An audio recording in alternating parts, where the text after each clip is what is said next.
இன்று டிவிகே கட்சியினுடைய தலைவர்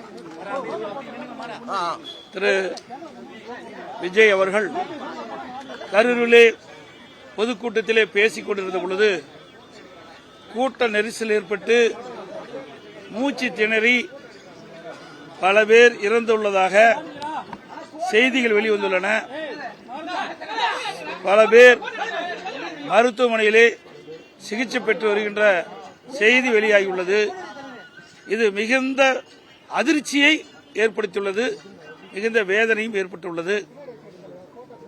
மருத்துவமனையில் சிகிச்சை பெற்று வருகின்றவர்களுக்கு அரசு உரிய முறையில் சிகிச்சை அளித்து அவர்களை காப்பாற்ற வேண்டும் என்று இந்த நேரத்தில் கேட்டு இறந்தவர் குடும்பத்திற்கு எனது ஆழ்ந்த இரங்கலையும் வருத்தத்தையும் தெரிவித்ததோடு அரசு இறந்த குடும்பத்தாருக்கு நிவாரண உதவி வழங்க வேண்டும் என்று கேட்டுக்கொள்கிறேன்.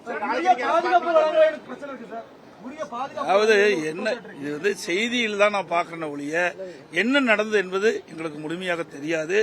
இந்த ஊடகத்தில் வருகின்ற செய்தியின் அடிப்படையில் தான் இந்த கருத்து சொல்லியிருக்கிறேன். முழுமையாக எனக்கு விவரங்கள் தெரிந்த பிறகு நான் முழு விவரத்தை தெரிவிக்கிறேன்.